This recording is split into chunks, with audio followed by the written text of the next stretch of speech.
సింగపూర్లా ఆంధ్రప్రదేశ్ రాష్ట్రం తయారవుతుందా?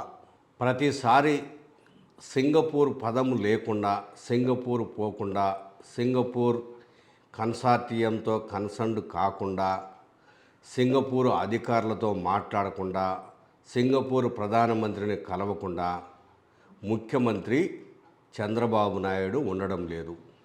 అసలు ఏంటి సింగపూర్లో ఏముంది, ఆంధ్రప్రదేశ్లో ఏమి లేదు? ప్రధానంగా అమరావతి అనే ఒక కొత్త నగరాన్ని నిర్మించబోతున్న దాంట్లో ఏమి కావాలని చంద్రబాబు నాయుడు కోరుకుంటున్నాడనేది పెద్ద చర్చ ప్రస్తుతం ఆంధ్రప్రదేశ్ రాష్ట్రంలో.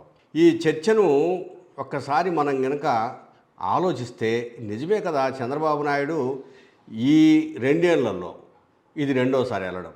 గత సంవత్సరము జూలై మాసంలో 5 రోజులు సింగపూర్లో ఉండొచ్చారు. దాని తర్వాత గత నెలలో చంద్రబాబు నాయుడు కుమారుడు మళ్ళీ సింగపూర్ పోయొచ్చారు. ఇప్పుడు చంద్రబాబు నాయుడు సింగపూర్లో 14, 15వ తేదీల్లో పర్యటిస్తున్నాడు. 15వ తేదీ అంటే ఈరోజు అక్కడ పెట్టుబడిదారులతో రౌండ్ టేబుల్ సమావేశంలో కూడా పాల్గొన్నాడు. ఆయన చెప్తున్నది ఒకటే, మా దగ్గర రండి, మా దగ్గర పెట్టుబడులు పెట్టండి, చాలా బాగుంటుంది. ఆంధ్రప్రదేశ్ రాష్ట్రం టెక్నాలజీలో భారతదేశంలో నంబర్ 1 స్థానంలో ఉంటుంది, ప్రపంచ స్థాయిని అందుకుంటుంది. టెక్నాలజీని అందిపుచ్చుకోవాలంటే మా దగ్గరికి రండి అని చెప్పేసి చాలామంది అక్కడ ఉన్నటువంటి స్టార్టప్ కంపెనీలను కోరుతున్నారు. చాలా అంటే మాకు ఫుడ్ ప్రాసెసింగ్ ఇండస్ట్రీ చాలా బాగుంటుంది, సెమీ కండక్టర్ ఇండస్ట్రీ కూడా అనుకూలమైనటువంటిది, మీరు ఏ పరిశ్రమ పెట్టాలనుకున్నా మేము రాయితీలు ఇస్తామని చెప్పి చెప్తా ఉన్నాడు. అయితే చంద్రబాబు నాయుడు సింగపూర్ కన్సార్టియం మీద మాత్రమే ఎక్కువ నమ్మకాలు పెట్టుకున్నాడు. గతంలో చంద్రబాబు నాయుడు ప్రభుత్వ కాలంలో సింగపూర్ కన్సార్టియం వాళ్ళు అమరావతిలో ఎలా ఉండాలి, నగర నిర్మాణం ఎలా ఉండాలి, పరిపాలనా విధానాలు ఎలా ఉండాలి, రోడ్లు, డ్రైనేజీ వ్యవస్థ ఎలా ఉండాలి అని ఇదంతా కూడా ఒక ప్లాన్ వేసి ఇచ్చారు. అయితే జగన్మోహన్ రెడ్డి 2019 నుంచి 24 మధ్యలో ముఖ్యమంత్రిగా ఉండగా సింగపూర్ కన్సార్టియం వాళ్ళను దగ్గరికి కూడా రానివ్వలేదు. మీ సేవలు మాకు అవసరం లేదు, మీ పని మీరు చూసుకోండి అని చెప్పేసి దూరం పంపించేశాడు. మీరు మళ్ళీ వస్తే అవసరమైతే కేసులు కూడా పెడతానని చెప్పేసి హెచ్చరించారు. దాంతో భయపడిపోయి వాళ్ళు వెళ్ళిపోయారు.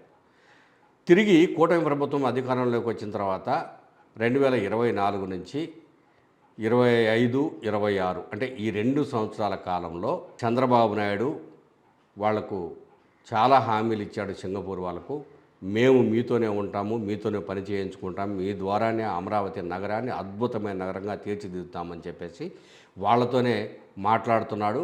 ఇప్పటికే మంత్రులను ఒక 9 మంది మంత్రులను సింగపూర్ పంపించాడు. అక్కడ వాళ్లకు శిక్షణలు ఇప్పించాడు. పరిపాలనలో ఎలా మీరు మెలకువలు నేర్చుకోవాలని శిక్షణ. దీన్ని చూసి చాలామంది నవ్వుకున్నారు. మనకు స్వాతంత్రం వచ్చిన 76 ఏళ్ల కాలంలో ఇంకా పోయి మన మంత్రులు అక్కడ శిక్షణ తీసుకోవటం ఏంటి, ఒక విదేశీ నగరంలో శిక్షణ తీసుకోవటం ఏంటని నవ్వుకున్నారు. దాని తర్వాత నవ్వుకున్నా కూడా చంద్రబాబు నాయుడు గారు దాన్ని ఏం పట్టించుకోలేదు. తర్వాత చాలామంది టీచర్లను అక్కడికి పంపించేసి శిక్షణ ఇప్పిస్తున్నాడు. ఐఏఎస్ అధికారులను పంపించేసేసి శిక్షణ ఇప్పిస్తున్నాడు. ఇప్పుడు ఆయన ప్రతిసారి పోయి అక్కడ ఏదో ఒక సమ్మిట్ జరుగుతుంది, ఆ సమ్మిట్లో కూర్చుంటున్నాడు, అక్కడి నుంచి పెట్టుబడులు ఆహ్వానిస్తున్నాడు. సరే, పెట్టుబడులు ఎన్ని లక్షల కోట్లు వచ్చినాయి సింగపూర్ నుంచి, ఎంతమంది వచ్చారు, ఇక్కడ పెట్టుబడి పెట్టారనేది రెండో అంశం. గతంలో సింగపూర్లో ఉన్నటువంటి ఒక మంత్రితో కూడా ఆయనకు మంచి సంబంధాలు ఉన్నాయి. అయితే ఆ మంత్రిని ఒక అవినీతి కేసులో అరెస్ట్ కూడా చేశారు.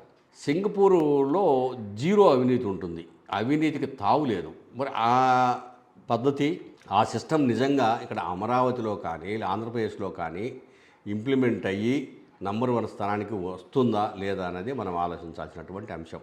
సరే, మొత్తం మీద సింగపూర్ నుంచి ఏం తీసుకొస్తాడో, ఏం సాధిస్తారో చంద్రబాబు నాయుడు మనం చూడాల్సిందే తప్ప అది మాటల్లో చెప్తే సాధ్యమయ్యే పని కాదని ఇప్పుడు మనకు అర్థమవుతా ఉంది.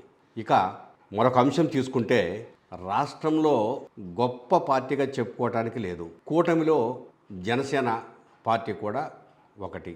గతంలో పోటీ చేసి ఒక్క సీటు కూడా సంపాదించలేదు. కూటమిలో పోటీ చేయడం ద్వారా 21 ఎమ్మెల్యే సీట్లు, ఎంపీ సీట్లు, ఇప్పుడు కొత్తగా మొన్న జరిగినటువంటి ఎన్నికల్లో ఒక రాజ్యసభ సీటును కూడా సంపాదించింది జనసేన పార్టీ. అయితే ఇప్పుడు జనసేన పార్టీ జాతీయ రాజకీయాల్లోకి వెళ్ళడానికి నిర్ణయించుకుంది.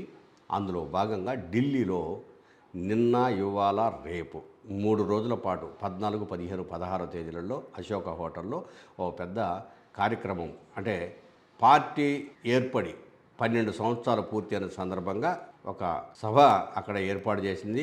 ఆ సభకు తమిళనాడు, కర్ణాటక, తెలంగాణ, ఆంధ్రప్రదేశ్ రాష్ట్రాల నుంచి సభ్యులు వెళ్ళారు. ఆంధ్రప్రదేశ్లో నుంచి ఎమ్మెల్యేలు, ఎమ్మెల్సీలు, వివిధ కార్పొరేషన్ల చైర్మన్లు ఇట్లాంటి వాళ్ళని అందరినీ పిలిచారు. కర్ణాటక, తమిళనాడు నుంచి ముఖ్యమైనటువంటి వాళ్ళని కార్యకర్తలను పిలిచారు. తెలంగాణ నుంచి కూడా పిలిచారు. మరి వీళ్ళందరూ అక్కడ ఢిల్లీలో కూర్చొని జాతీయ సమగ్రత, సమైక్యత గురించి చర్చిస్తూ దేశ రాజకీయాలలో జనసేన పార్టీ ముందుండాలి, కూటమిలో ఉంటూ జనసేన బలపడాలి అనేది పవన్ కళ్యాణ్ చెప్తున్న మాట. ఇది పైకి జరుగుతున్నదే తప్ప లోపల బీజేపీతో కలిసి ఏదో కుతంత్రము లాంటిదో లేదా కుట్ర లాంటిదో ఈ రెండు కాకపోతే బీజేపీ చెప్పినట్టు ఆంధ్రప్రదేశ్లో పని చేయడానికి అవసరమైనటువంటి వ్యవహారాలను నడిపించటానికో జనసేన పని చేస్తున్నది, అందులో భాగమే ఢిల్లీలో సమావేశం అనే ఒక చర్చ ఇతర పార్టీలలో ఉంది, జనంలో కూడా ఉంది. దీనికి మరి పవన్ కళ్యాణ్ గారు కరెక్ట్గా సమాధానం చెప్పుకోవాల్సిన రోజు వస్తుంది. అది ఎప్పుడు వస్తుందో ఎలా చెప్తాడో కానీ తెలియదు. ఇక్కడ తెలంగాణలో తీసుకుంటే ఇటీవల ఆయన పోయి ఏం మమ్మల్ని రావద్దంటారా తెలంగాణ, ఇదేమన్నా మీ జాగీరా, ఈ దేశంలో ఎక్కడైనా నేను తిరగొచ్చు, ఎక్కడైనా ఉండొచ్చు, మేము పోటీ చేస్తాం, రేపు వచ్చే ఎన్నికల్లో తేలుస్తాం, మేము ఎందుకు గెలవమో చూస్తామని చెప్పేసి గట్టిగా వాళ్ళకు వార్నింగ్ ఇచ్చారు. అక్కడి నుంచి కాంగ్రెస్ పార్టీ కానీ, బీఆర్ఎస్ పార్టీ కానీ, మిగిలిన వాళ్ళ నుంచి కానీ, నాయకుల నుంచి కానీ, చివరికి గద్దర్ కూతురు నుంచి కూడా వ్యతిరేకత వచ్చింది. ఈయన ఇట్లా మాట్లాడటం మంచి పద్ధతి కాదు అని చెప్పేసి పద్ధతి మార్చుకోవాలని చెప్పేసి వాళ్ళు సలహాలు ఇచ్చారు. సలహాలే కాదు, ఒక విధంగా హెచ్చరికలు కూడా చేశారు. అయినా ఇప్పుడు దేశ స్థాయిలో నేను నా పార్టీని విస్తరిస్తాను, అందుకోసమే ఢిల్లీలో సమావేశం పెడుతున్నానంటే ఇందులో ఏదో మతలబు ఉంది, బీజేపీతో కలిసి ఏదో చేస్తుంది జనసేన పార్టీ అనే చర్చ మాత్రం ఆంధ్రప్రదేశ్ రాష్ట్రంలో ఉంది. ఇంకో ప్రధానమైనటువంటి అంశం ఏంటంటే ఆంధ్రప్రదేశ్ రాష్ట్రం నుంచి ఎప్పుడు చైనా కొంచెం ఎగుమతులు ఎక్కువగా ఉంటాయి. అన్ని అంశాలలో కూడాను, ప్రధానంగా వ్యవసాయ ఉత్పత్తుల ఎగుమతుల్లో చాలా ఎక్కువగా ఉంటాయి.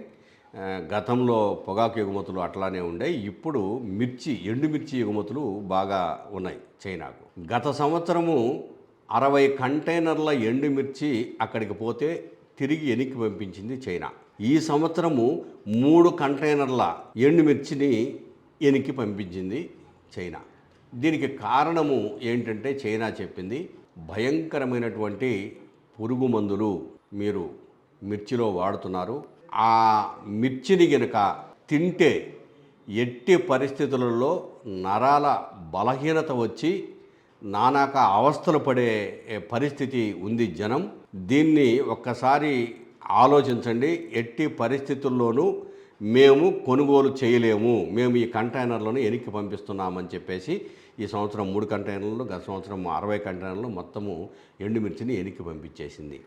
ఈ ఎండుమిర్చిలో ఉన్న కంటెంట్ అంటే ఆ పురుగు మందు అవశేషము ఏంటి, దాని పేరు ఏంటంటే మిథామిడోపాస్ అనే పురుగు మందు కంటెంటు ఇందులో ఉంది. దీంతో మేము ఇది తీసుకోలేమని చెప్పేసి వెనక్కి పంపించేశారు. ఇట్లా ఈ మిర్చిని పూర్తి స్థాయిలో వెనక్కి పంపించడం వల్ల చాలామంది వ్యాపారులు రైతులకు ఇంకా కొంత డబ్బు ఇవ్వలేదు.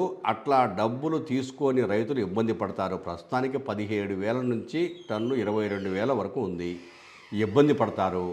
ఇక రైతులకు వ్యాపారులు డబ్బులు ఇవ్వకపోతే పరిస్థితి ఏంటి, రైతుల పరిస్థితి లేదు, వ్యాపారులు కూడా ఇప్పుడు కంటైనర్లన్నీ వెనక్కి తిరిగి వచ్చేసాయి, వాళ్ళ పరిస్థితి ఏంటి అనేది ఇప్పుడు అట్లా వ్యాపార వర్గంలోనూ తర్వాత రైతాంగంలోనూ పెద్ద సమస్యగా ఉంది. గతంలో పొగాకు అక్కడికి కొన్ని వ్యాగన్స్ పంపిస్తే వాటిల్లో ఏదో కొన్ని గ్రానైట్ రాళ్ళు లాంటి పెట్టి పంపించారు. అది తనిఖీల్లో బయటపడింది. అసలు పొగాకు ఎగుమతులనే మాకొద్దు మీ దేశం నుంచి అని చెప్పేసి తిరస్కరించే పరిస్థితి వచ్చిందనేది కూడా అప్పట్లో ఒక అంశం బయటకు వచ్చింది. దాన్ని అప్పుడు వ్యాపారులు కూడా అంగీకరించారు. దాంతో అది ఆ ఎగుమతులు కూడా ఆగిపోయాయి. ఇట్లా మొత్తం మీద ఇప్పుడు ఆంధ్రప్రదేశ్ రాష్ట్రంలో అటు జనసేన పార్టీ ఢిల్లీలో మేము మేము దేశం మొత్తం విస్తరిస్తామని చెప్తుంది. సింగపూర్లో చంద్రబాబు నాయుడు గారు పెట్టుబడులు తెస్తాను, సింగపూర్ని చేస్తాను, అమరావతిని అని చెప్పేసి ఆయన అక్కడ కూర్చొని మాట్లాడుతున్నాడు అక్కడ పెట్టుబడిదారులతోటి. ఇక్కడ రైతుల పరిస్థితి చూస్తేనేమో మిర్చి రైతుల పరిస్థితి దీనంగా ఉంది. కనీసం ఎగుమతిదారులు ఆ ఎగుమతులు తీసుకొని వాళ్ళకు ఇవ్వాల్సినటువంటి డబ్బులు కూడా ఇవ్వకుండా ఎగుమతులను తిరస్కరించి వెనక్కి పంపించారు.